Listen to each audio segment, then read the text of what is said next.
मुख्यमंत्री Ashok Gehlot pink city press club पहुंचे हैं। पिंक सिटी प्रेस क्लब में कार्यक्रम का आयोजन है। यहां पर मुख्यमंत्री अशोक गहलोत पहुंच चुके हैं कार्यक्रम में शिरकत करने के लिए। देखिए सीधी तस्वीरें अब आपको दिखाएंगे कार्यक्रम से जुड़कर। मुख्यमंत्री Ashok Gehlot pink city press club में पहुंच गए हैं। प्रेस से मिलिए कार्यक्रम का आयोजन। मुख्यमंत्री अशोक गहलोत यहां कार्यक्रम में शिरकत करने के लिए पिंक सिटी प्रेस क्लब में पहुंच गए हैं और पत्रकारों के साथ में मुख्यमंत्री अशोक गहलोत संवाद करेंगे।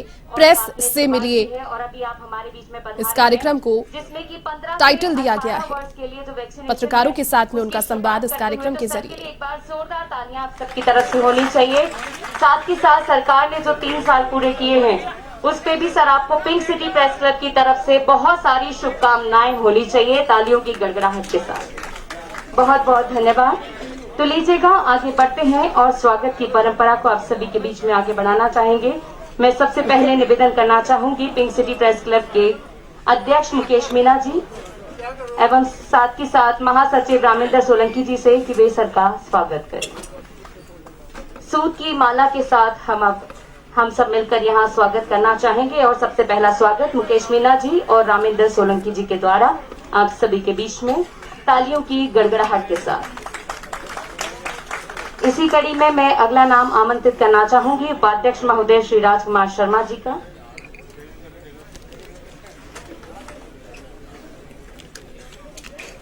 श्री मुकेश पारिक जी। इसी क्रम में मैं आमंत्रित करना चाहूंगी उपाध्यक्ष महोदय कोषाध्यक्ष महोदय श्री डीसी जैन जी, कार्यकारिणी सदस्य श्री गिरिराज प्रसाद गुर्जर जी, कार्यकारिणी सदस्य श्री भारत भूषण दीक्षित जी,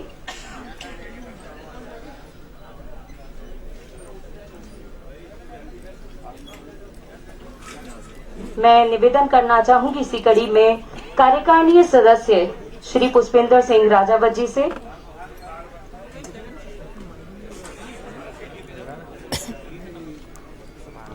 तालियों की गड़गड़ाहट लगातार आप सबकी तरफ से मिलती रहे।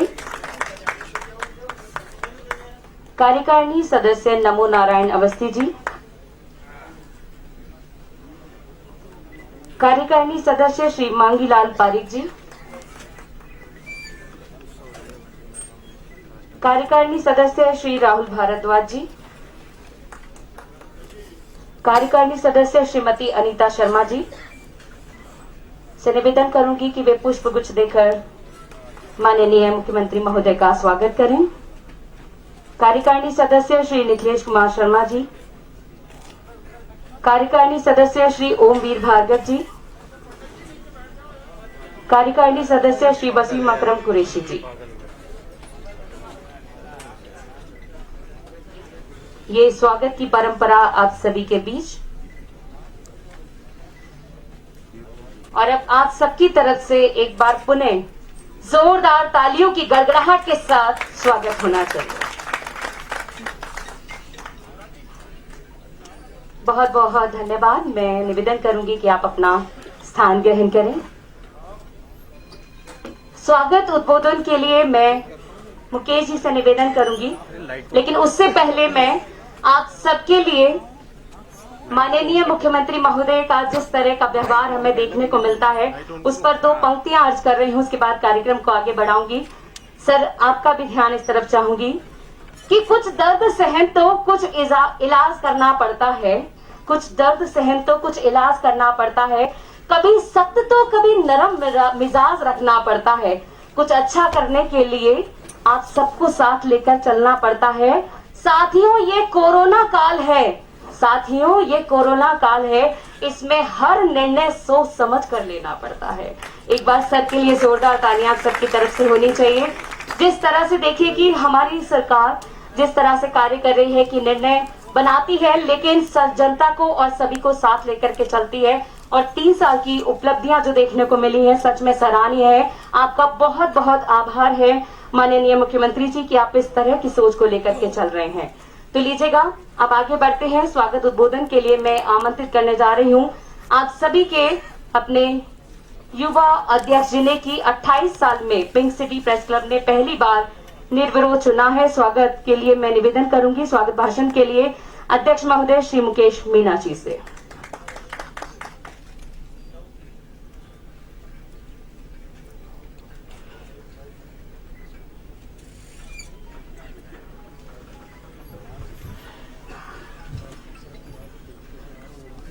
प्रेस से मिलिए कार्यक्रम में माननीय मुख्यमंत्री जी हमारे बीच पधारे। हमारे आग्रह को स्वीकार करके इन्होंने बड़ी सहजता का परिचय दिया और हमारे बीच आज इस पिंक सिटी प्रेस क्लब सभागार में है। सबसे पहले मैं नव वर्ष की हार्दिक बधाई एवं शुभकामनाएं देता हूं।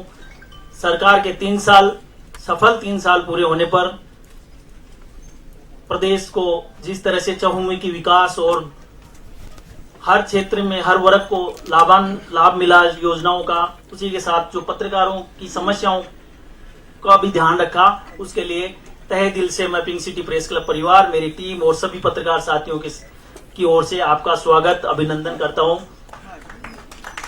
माननीय मुख्यमंत्री जी, हमारे लिए गौरव की बात है कि आज पिंक सिटी प्रेस क्लब में बतौर आप 10 साल बाद सीएम साहब यहाँ आए हैं, तो हम और हमारी पूरी टीम खुश है।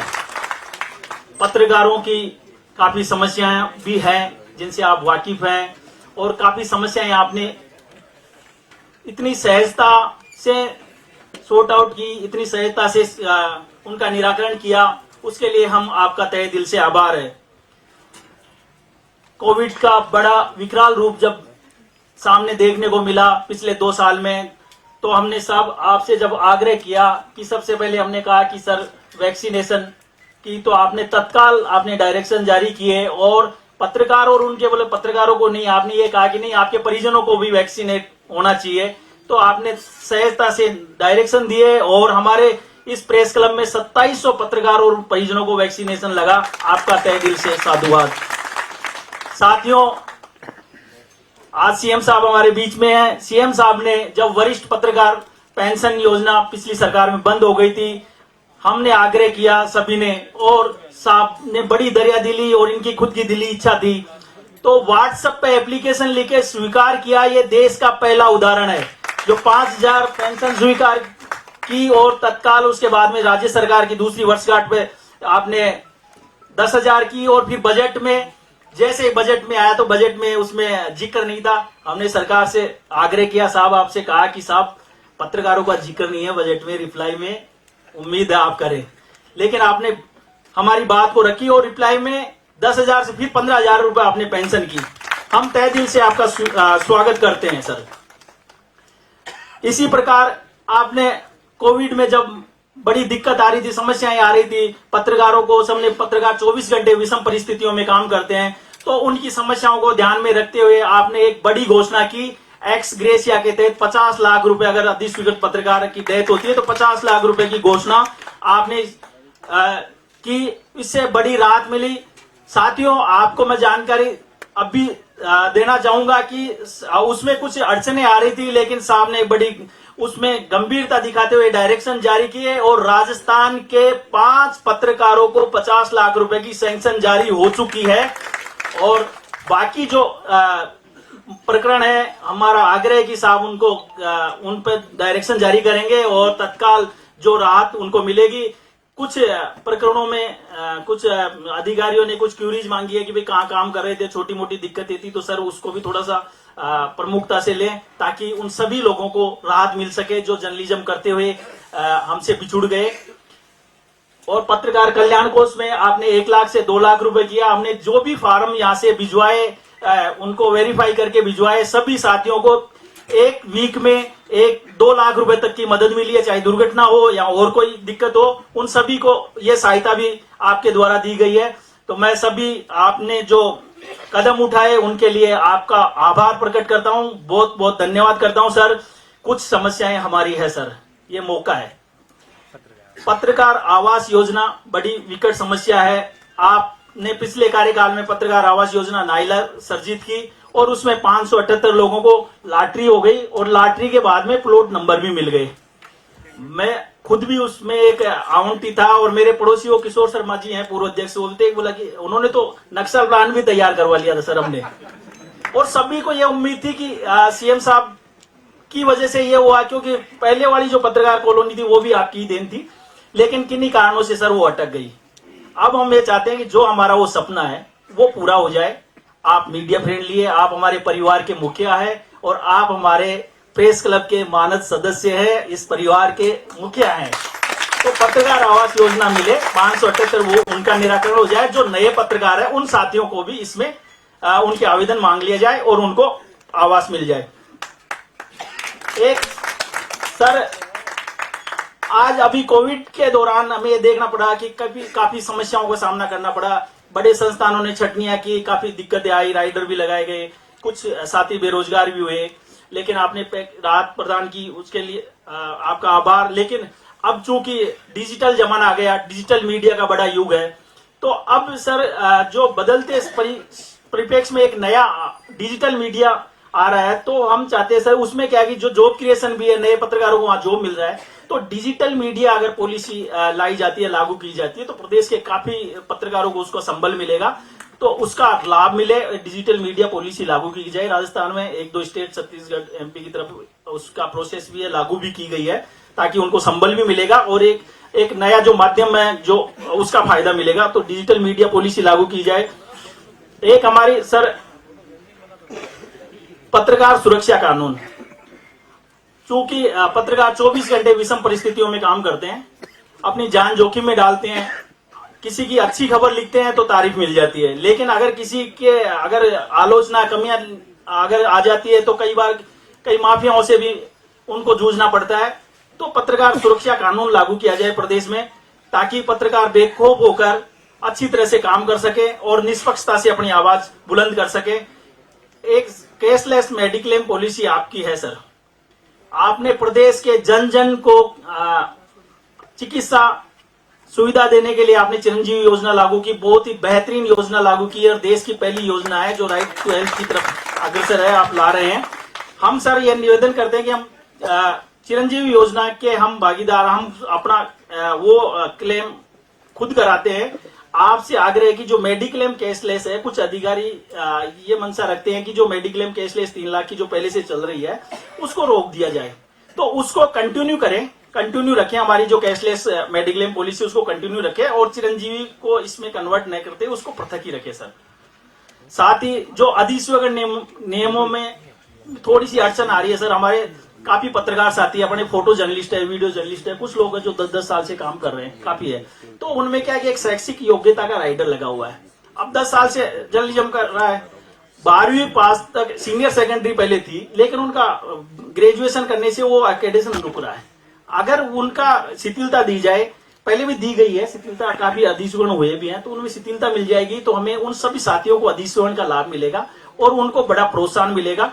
तो अधिसूचना नियमों में सरलीकरण किया जाए, उनका राहत प्रदान की जाए। इसके साथ में जो नए पत्रकार हैं, अगर नए पत्रकार हैं और जो पुराने पत्रकार हैं जिनके पास शैक्षिक दिक्कत है, उनके लिए हम प्रेस क्लब भी आपके साथ है और आप एक इंटीग्रेटेड कोर्स या कोई कुछ करा सकते हैं 3 महीने का, या कुछ ट्रेनिंग करा सकते हैं, वो आप राज्य सरकार अपने स्तर पर उसका खर्चा भी वहन करे, ताकि सभी पत्रकारों को एक अच्छा फायदा मिलेगा और उसका लाभ भी मिलेगा। लघु और मध्यम समाचार पत्रों में एक 2013 की पॉलिसी थी, तो उसमें काफी दिक्कतें आ गई थी, तो हर महीने 4 डिस्प्ले विज्ञापन मिले। हालांकि आपने तो बड़ा दिल दिखाते हुए पहली बार कोविड में जिन पत्रकार समाचार पत्रों के विज्ञापन उनके पेमेंट नहीं हो रहे थे, आपने खुद ने डीपीआर की तरफ से फोन कर करके मंगवाए और पेमेंट किया और उनको संबल प्रदान किया, तो बड़ी अच्छी बात है। तो उनको भी 4 डिस्प्ले विज्ञापन का या वो राहत दी जाए। कोविड जो प्रभावित जो पत्रकार थे उनको राहत पैकेज की हमने आग्रह कर दिया कि उनको कोई राहत पैकेज दिया जाए, ताकि हमें इसका फायदा मिल सके सर। मैं फिर आपका आभार जताता हूं। हमारी जो कुछ छोटी समस्याएं हैं उनका निराकरण करें। पत्रकार आवास योजना तो सर बहुत बड़ी योजना है, हम तो प्लॉट आवंटन हो गए, प्लॉट नंबर ले लिए सबने, और वो योजना आपकी थी और आपसे अभी उम्मीद है हमें कि वो हमें योजना मिलेगी। हमारे प्रेस क्लब में आप पधारे हैं, मैं तहे दिल से हमारे सभी साथियों की ओर से बहुत बहुत आभार व्यक्त करता हूं मैं आपका। हमारे वरिष्ठ साथी हैं वो सारे खुश हैं, उनको पेंशन की स्कीम मिली, उनको भी कहीं अड़चन आ रही है तो उनको भी राहत दें, और बाकी सभी युवा पत्रकार बड़े जोश और बड़ी उत्साह से उमंग से आपसे उम्मीद है कि उन सभी को जो आवास का सपना वो पूरा होगा और जो बाकी समस्याएं वो समाधान होगी। हमें एक समय बंद, टाइम बंद, और सबसे बड़ी बात सर, आपने अभी जो कमेटियों का गठन किया है सर, काफी लंबे समय बाद में कमेटियों का गठन किया, तो हमें उम्मीद आपने पहले ही प्रयास शुरू कर दिए कि भाई पत्रकारों की सुविधा प्रमुखता से होनी चाहिए, तो उसके लिए आभार आपका तहे दिल से। हम चाहते हैं कि भाई कमेटियों की प्रॉपर मीटिंग हो, तत्काल इसका फायदा मिले और ये लाभ सभी युवा पत्रकार है, वरिष्ठ पत्रकार है, इनको लाभ मिले। तो मैं बहुत तहे दिल से आपका आभार अभिनंदन करता हूं। इस पिंक सिटी प्रेस क्लब में प्रेस से मिले कार्यक्रम में 10 साल बाद आप आए हैं और आप आगे कंटिन्यू ये अनवरत आपका आना रहेगा और हम आपके संपर्क में साथ में रहेंगे। बहुत बहुत धन्यवाद, आभार। बहुत बहुत धन्यवाद मुकेश मीणा जी। और अब बिना किसी देरी के सीधे चलते हैं आप सभी के बीच में। मैं निवेदन कर रही हूँ माननीय मुख्यमंत्री महोदय श्रीमान अशोक गहलोत जी सर से कि वे अपना उद्बोधन। अब सीएम साहब तीसरी वर्षगांठ पर संबोधन करेंगे, उसके बाद में अपने पत्रकार साथियों के सवाल जवाब होंगे। कुछ जो सवाल करेंगे वो हाथ खड़ा करेंगे या पर्ची देंगे, ताकि फिर उनका नाम मैं बोलूंगा, वो आसानी से सवाल जवाब होंगे। और बड़ी धैर्यता का आप सब परिचय दे रहे हैं और आप यहाँ मौजूद हैं। आप सब सीएम साहब को सुनने के लिए उत्सुक हैं। धन्यवाद सर। आप धन्यवाद। एक बार निवेदन माननीय मुख्यमंत्री महोदय से आप सभी के बीच में तालियों की गड़गड़ाहट के साथ।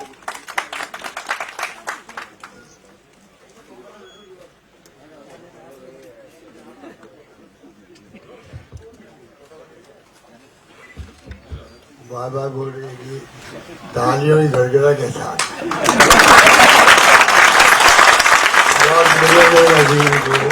ताली कैसे बजेगी?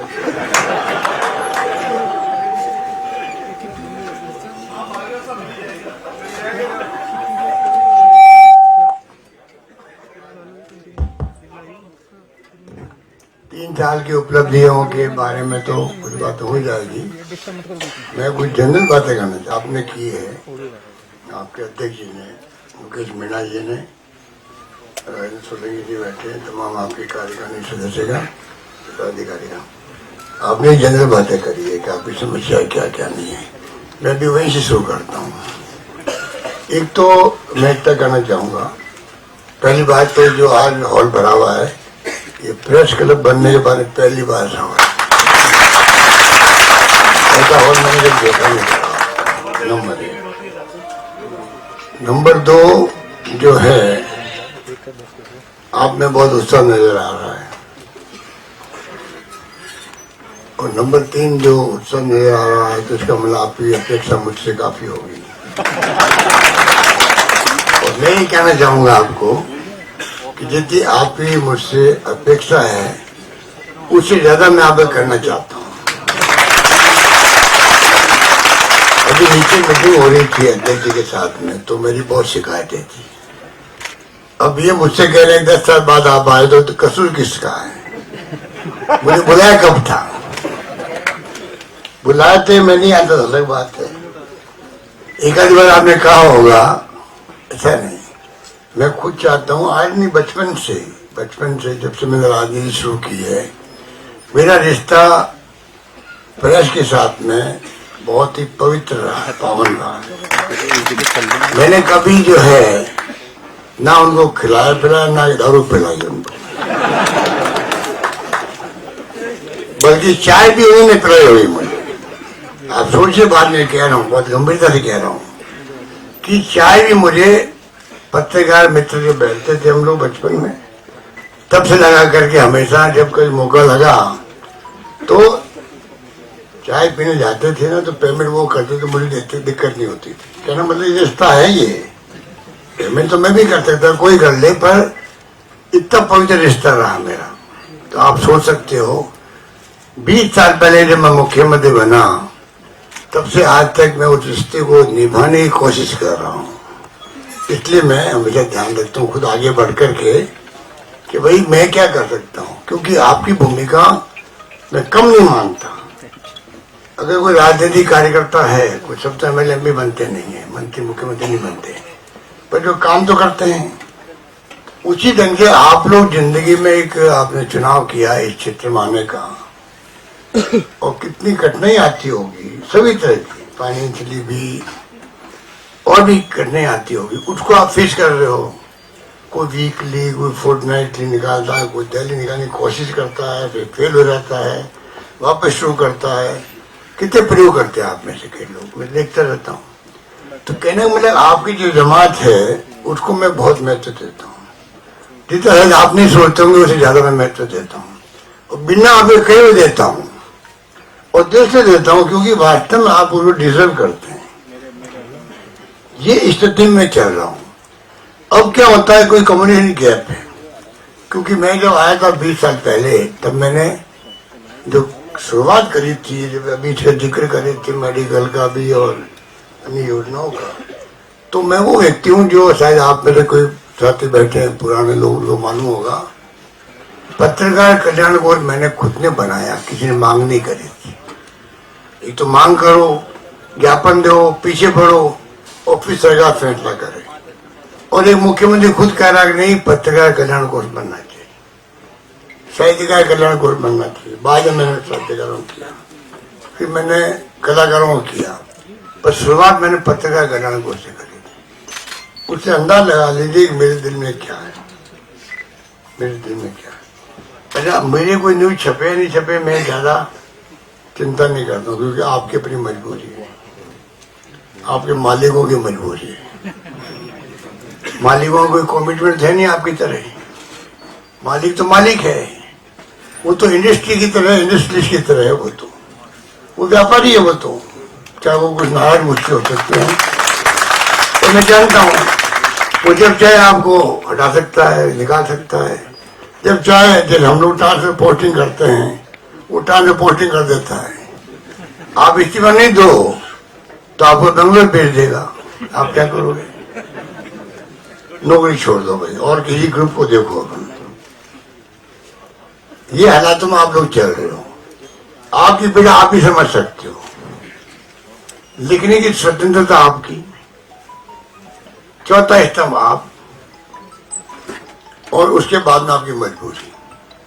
तो सरकार जितना करे वो कम है आपके लिए, मेरा मतलब ये कहना का मतलब ये था, क्योंकि आपकी जिंदगी अलग तरह की है। उसके बाद में आप संघर्ष करते करते अपना आपको, परिवार को पाल रहे हो, खुद आप अपने आप को एक्टिव रखते हो, और वो कॉन्ट्रीब्यूशन सरकार के लिए, पब्लिक के लिए है। आपकी भूमिका भी, अगर आप सत्य और तर्क से लिखो, आलोचना भी करो, तो ये पब्लिक इंटरेस्ट के अंदर है। कुछ लोगों को छोड़ दीजिए, इन्हीं गिनों को, जो भले उसमें राइट लेफ्ट करते होंगे, हो सकता है उस पर उनकी मजबूरी हो, इसलिए मैं माइंड नहीं करता हूँ। समझ गया आप? मैं माइंड नहीं करता हूँ। तो ये तमाम बातें मैं मेरी जिंदगी में देख चुका हूँ, और मेरी अंतिम सांस तक मैं मीडिया का ध्यान रखूंगा। क्योंकि मेरा कमिटमेंट है। आपने नहीं कहा मुझे बातें, आपने नहीं कहा, आपने मुझे कोई एक्स्ट्रा फेवर भी नहीं किया है।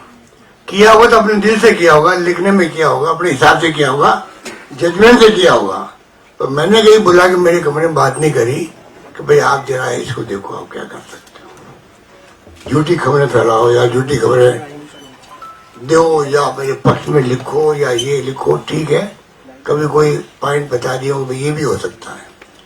कहना मतलब मैं अलग तरह का आदमी हूँ, अलग तरह की मैंने जिंदगी में राजनीति करी है, और मुझे संतोष से पूरा मेरी जिंदगी का, मेरे कहना चाहिए कि सोच का, मेरी अप्रोच का, मेरी सेवा का संकल्प है। मुझे बड़ा आनंद आता है जब मैं फैसले करता हूँ पब्लिक के लिए। पब्लिक के साथ मेरा कमिटमेंट पूरा है। इंसान के लिए मैं अगर मंदिर मस्जिद जाता हूँ तो मैं प्रार्थना करता हूँ पूरे ब्रह्मांड की। मैं कभी नहीं मांगता मुझे ये दो, मुझे वो दो, ये कर लो, वो कर लो। मैं मांगता हूँ पूरे ब्रह्मांड में जो मानव मात्र, जीव जंतु जो भी है, सबका कल्याण हो। मेरी वो 1 मिनट या आधा मिनट की प्रार्थना होती होगी। आज तक मैंने यही किया है जहाँ कहीं गया हूँ, हिंदुस्तान में, दुनिया के अंदर, और मेरा विश्वास उसी के अंदर है। मेरा विश्वास उसी के अंदर है। मैं नहीं मानता कि सीमाओं के साथ में भगवान बदल जाते हैं। देश की सीमाओं के साथ भगवान बदल रहे दुनिया के अंदर, कभी होता है ऐसा? भगवान कोई है, शक्ति तो एक है। कोई हिंदू, मुस्लिम, सिख, ईसाई, फारसी जन कोई हो, सबका एक ही भगवान है और उसके लिए मैं प्रार्थना करता हूँ तुम सबका कल्याण कर, कोई शक्ति है तो मेरी अलग तरह की अप्रोच है। मुझे अप्रोच चल रहा था। मैं 30 बार मुख्यमंत्री बन गया हूँ, 3 बार केंद्रीय मंत्री, इंदिरा गांधी, राजीव गांधी, नरसिम्हा राव जी, 3 बार मैं प्रदेश कांग्रेस अध्यक्ष बना और 3 बार बना हूं मैं AICC का महामंत्री और 3 बार आपकी दुआओं से बना हूं मुख्यमंत्री। मैंने किसी ने कहा अभी कि राजस्थान में हमारी कांग्रेस में एकमात्र मेरी जाति का MLA है और वो मैं खुद ही हूँ। और फिर भी आप लोग छत्तीसगढ़ कांग्रेस लोग मुझे प्यार करते हो, प्रदेशवासी विश्वास करते हैं, तो इससे बड़ी पूंजी मेरी जिंदगी में क्या हो सकती है? इससे बड़ी पूंजी क्या हो सकती है कि मैं अकेला हूँ और मुझे आप लोग बर्दाश्त करो राजस्थान का। और मैं उसी रूप में चाहता हूँ कि मैं सेवा करता रहूं। आगे क्या होगा देखी जाएगी, पर आज वर्तमान में मैं क्या कर सकता हूँ, मैं लगातार कर रहा हूँ। तो मुझे कई लोग पता नहीं वो चाणक्य पता नहीं क्या क्या कहते रहते हैं। मैं कोई चाणक्य वाले कुछ नहीं हूँ, मैं सच्चे पे चलता हूँ और मेरा काम चल जाता है। सत्य ईश्वर है जो गांधी जी ने कहा था, ट्रूथ इज गॉड और गॉड इज ट्रूथ। मेरा उसमें बहुत बड़ा यकीन है। अगर आप सत्य हो, सत्य का कोई विकल्प नहीं है। झूठ के विकल्प कई होते हैं, सत्य का विकल्प नहीं है, इसलिए सत्य को ईश्वर कहा गया है। तो मैं उस रूप में ही जिंदगी बिता रहा हूँ, बिताता रहूंगा, अपना काम करता रहूंगा। और कोई पॉइंट है इधर?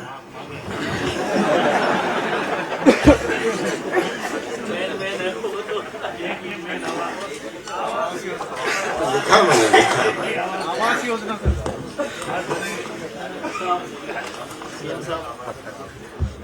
सीएम साहब आ गए तो आप इंतजार करो।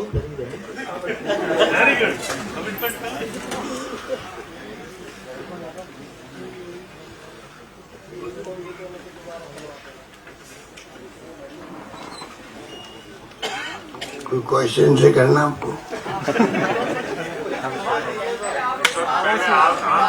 पहले ये हो जाए फिर उसके बाद में कुछ। ये गोवर्धन बड़ा मिस्टीरियस आदमी है, ये खुद ही भड़कता है, आस पास वालों को भड़का देता है।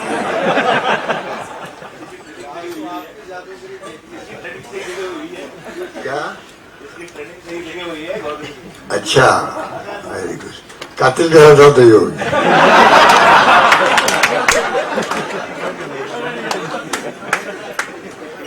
कातिल साहब ये पोसाने पड़े हुए कौन कौन हाथ खड़े करो? कोई नहीं है। कुछ लोग हैं हाथ खड़े करें उनको शर्म आ रही है।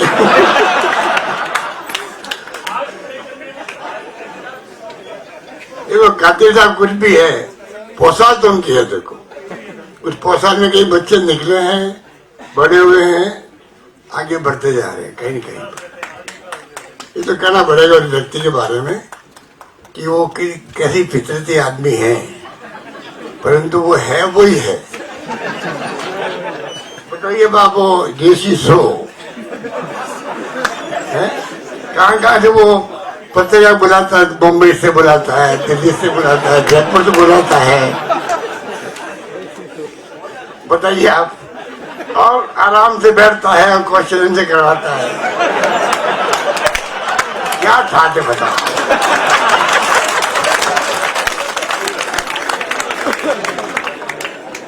बहुत बड़ी चीज है मोदी अपना।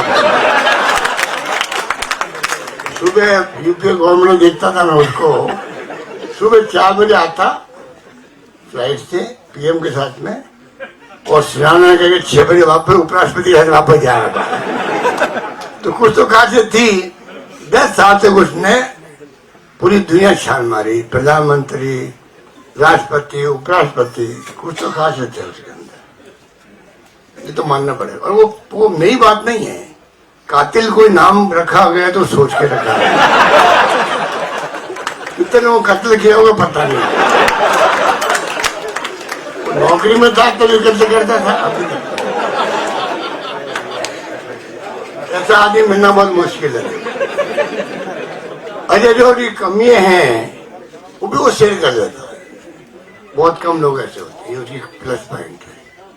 जिंदगी में कमियां जो होती है, थोड़े से बैठेगा, प्लेन में जाएंगे हम लोग तो पहले सीट बुक करवाने के पास वाली सीट बुक कर लें, और वो बातें सब बोल देगा जो उसको नहीं बोलनी चाहिए। तो ये उसकी खासियत भी है, और अपना काम जिंदगी निकाल रहा। अब तो वो बेहतर है मेरे ख्याल से, बेहतर है क्या वो वास्तव में।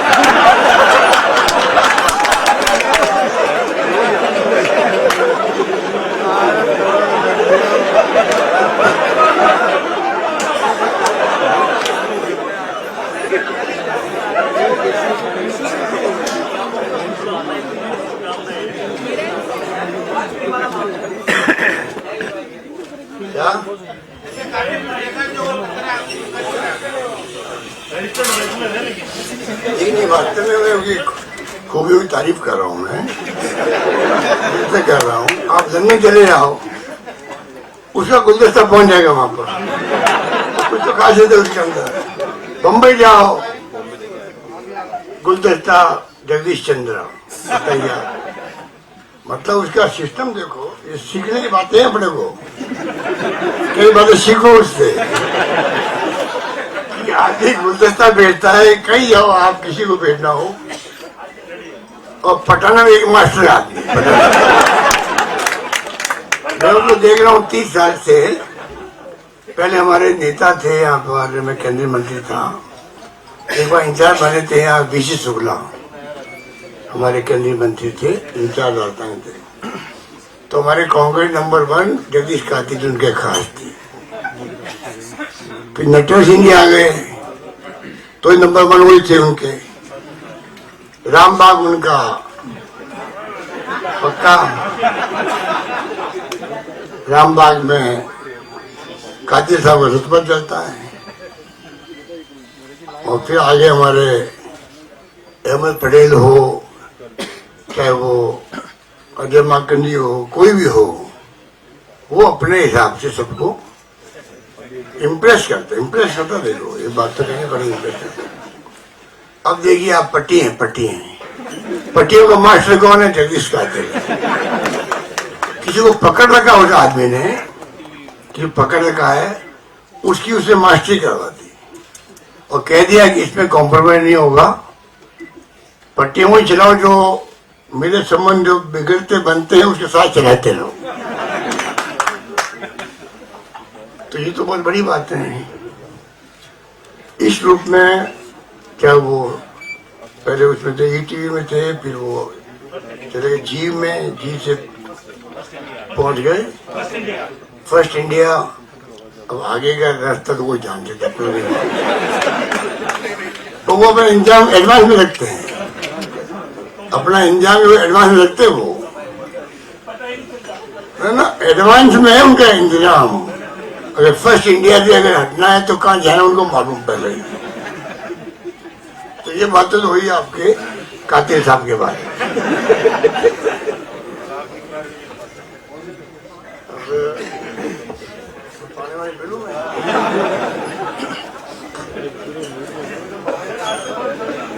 कोरोना के बारे में थोड़ा ध्यान रखना पड़ता है कि क्या क्या करना है। पोस्ट कोविड आप भी ध्यान रखना, कोरोना का ध्यान रखो, कोरोना किसी को नहीं होना चाहिए, मास्क लगाओ, सोशल डिस्टेंसिंग रखो, प्रोटोकॉल अपनाओ, और वैक्सीन लगाना जरूरी है। मैं उम्मीद करता हूँ इस हॉल में बैठे हुए सब लोगों ने वैक्सीन लगाई होगी। जिसे नहीं लगाई, नहीं जिसे नहीं लगे वो हाथ खड़ा करे। सबने लगाई है, वेरी गुड, बहुत जरूरी है वो, बहुत जरूरी है। देखो आप भी मीडिया वाले लोगों को मैं अपील करूंगा, पब्लिक को आप घुस जाओ पब्लिक में। जैसे चेंज योजना है, इसमें क्या राजनीति हो सकती है? अगर हर परिवार को 5 लाख का, अभी मुझे कोई मिल गया था 2 लाख का मेरा बिल बना, मैं एक प्रोग्राम गया वहीं से आया हूँ मैं अभी स्कूल में, 2 लाख का बिल बना मेरा, 130 रुपये कोई पता नहीं वो काय कहता, उसके लगा मेरा। कहने मतलब इतनी अच्छी योजना है, उसको आप लोग जो है प्लीज आप उसको जितना कर सको उस पर लिखो भी और फैलाओ। नंबर 2 मेरी प्रायोरिटी उड़ान नैपकिन से। नैपकिन जो है आप और हम कल्पना नहीं कर सकते, गांव की जो महिलाएं हैं, उनकी क्या बीतती होगी, कितनी बीमारियां फैलती होगी। बाज बनाता है, उसमें बच्चे पैदा नहीं हो सकते, बाद में उनके इन्फेक्शन होते हैं, वो समझती भी नहीं। और मुझे उसके लिए फिल्म देखनी पड़ी है, बैटमैन। मैंने फिल्म देखी, मैंने अभी 5-6 दिन पहले। मैं फिल्में देखता नहीं हूँ, 15-20 साल हो गए थे। तो मैंने उड़ान मैंने शुरू की है, तो मैं खुद उड़ान में कम से कम जानकारी तो प्राप्त करूँ भाई ये फिल्म क्या थी। तो मैंने फिल्म देखी, तो मैं उसके लिए आपसे अपील करूंगा कि आप उड़ान योजना को लॉन्च करो बहुत शानदार तरीके से। ये मेरे दिल से मैं कह रहा हूँ, इसको मैं बहुत उड़ान के रूप में ले जाना चाहता हूँ कि राजस्थान के अंदर हर परिवार में चेंज आ जाए। और इसका जो स्थिति बनती है कुछ सोच नहीं सकता। तो एक मौका है, सरकार ने एक बार जब लॉन्च किया है और प्रॉपर वे में किया, तो इसको उसी रूप में आप लोग इससे करो। दवाई फ्री योजना है या जो भी है वो तो आपको मालूम ही है। हाँ, और मुझे कुछ कहना है क्या? कहने को बहुत सारी बातें। पानी की जीजे योजना चल रही है हमारी, करीब 50,000 से ज्यादा स्वीकृति जारी हो गई है। पर उसमें 45% राजस्थान का है, 45% भारत सरकार का पैसा होता है, 10% गाँव वालों को देना पड़ता है। और मैं जो अब कहना चाह रहा हूँ आपको, भारत सरकार को मैं कहना चाहूंगा कि प्लीज आप देश के अंदर राज्यों को मजबूत करो। कोरोना के बाद में और ज्यादा आवश्यकता है कि राज्यों की वित्तीय स्थिति मजबूत रहे। वो उल्टा काम कर रहे हैं, उल्टा काम कर रहे हैं। इसलिए मैं चाहूंगा कि जिस रूप में ये पॉलिसी है, वो पॉलिसी ऐसी होनी चाहिए कि राज्यों को आगे मदद करे, बजाय कि उससे नीतियां उल्टी नीतियां हो। अब जैसे जितने ही फाइनेंशियल ट्रांजेक्शन से पहले स्कीमों की जो कहलाती CSS, सेंट्रल स्पॉन्सर्ड स्कीम, उसके अंदर जो है 80-20, 60-40, 90-10 ऐसी योजना थी। अब सबको उन्होंने कर दिया है 50% कर दिया। तो उससे आप समझ सकते हो कि भार जो पड़ गया राज्यों पर पड़ गया। एक्साइज जो थी पेट्रोल डीजल की, मैंने पहले भी आप लोगों को कहा था, 3 तरह की एक्साइज लगती है वहां पर। एक है बेसिक एक्साइज ड्यूटी, एक है स्पेशल एक्साइज ड्यूटी, एक है स्पेशल एक्साइज ड्यूटी। तो बेसिक, एडिशनल और excise special. Basic excise duty में जो पैसा इकट्ठा होता था वो पूरे राज्यों को बढ़ता था, आपस में सब राज्यों को बढ़ता था, तो कोई पार्टी सरकार हो। उन्होंने क्या किया है, बेसिक को तो कम कर दिया है, 5 पैसे में लिया है मान लो, और जो स्पेशल है या एडिशनल है उसको उन्होंने 100 पैसे में लिया गया, मतलब बढ़ा दिया उसको। एग्जाम्पल दे रहा हूँ, तो उससे वो पैसा राज्यों को नहीं मिलता है, तो और घाटा हो गया। तो CSS का शेयर और साथ में कर दिया। अब GST उनके हाथ में है, कई बार वो टाइम पे देते, कई बार नहीं देते हैं। अभी 6,000 करोड़ रुपये नहीं दे राजस्थान को। राजस्थान को अभी इसमें कोरोना के काल में अभी 20,000 करोड़ रुपये कम हो गए हमारे रेवेन्यू। 6,000 करोड़ उसके अंदर GST के भी। तो ये जो भारत सरकार की नीति है, मैं समझता हूँ उसमें बदलाव लाने जा सकता है। फाइनेंस कमीशन जो था उसने 32% जो राज्यों को हिस्सा देना था केंद्र को, उसको 42 कर दिया उन्होंने।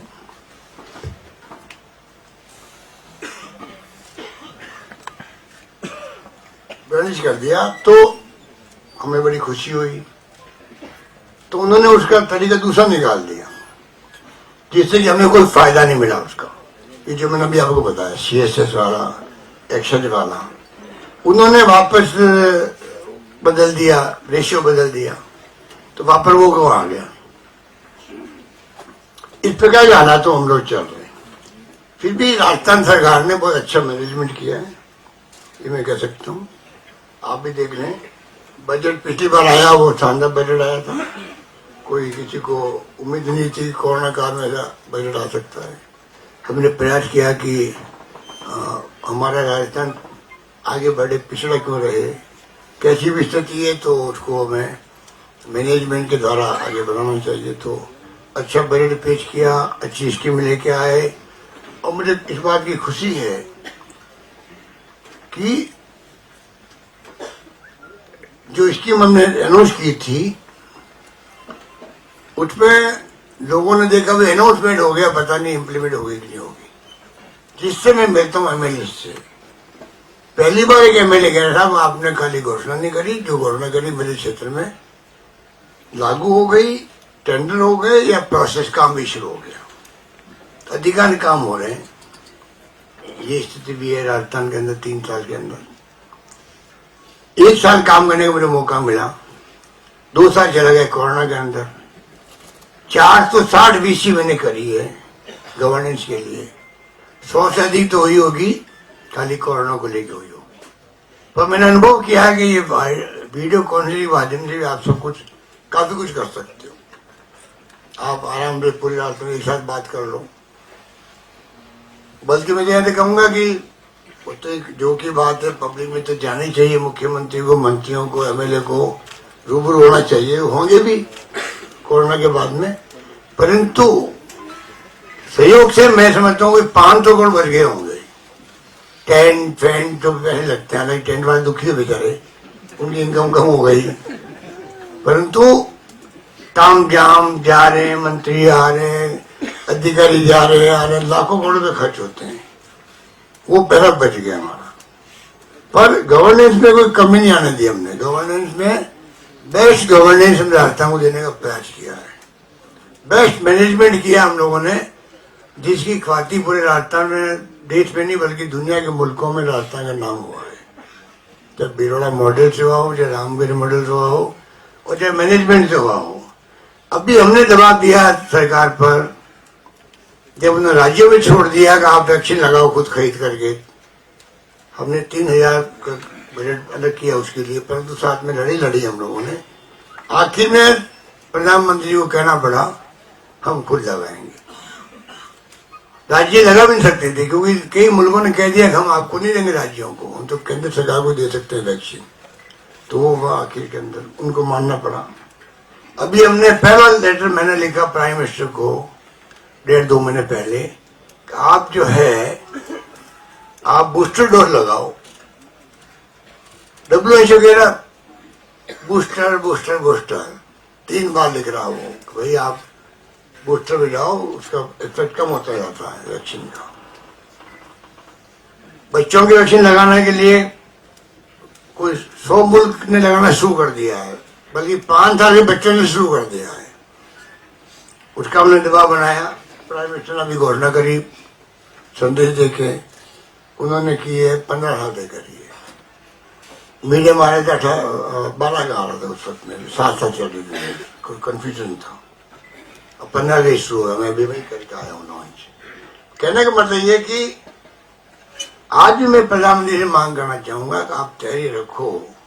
अभी 60+ किया है, मोबिलिटी है, बीमार है, तो उसके लिए करो आप, डॉक्टर जो भी प्रोसेस है, जरूरत नहीं है। आपकी तैयारी होनी चाहिए, सबको बूस्टर डोज लगे।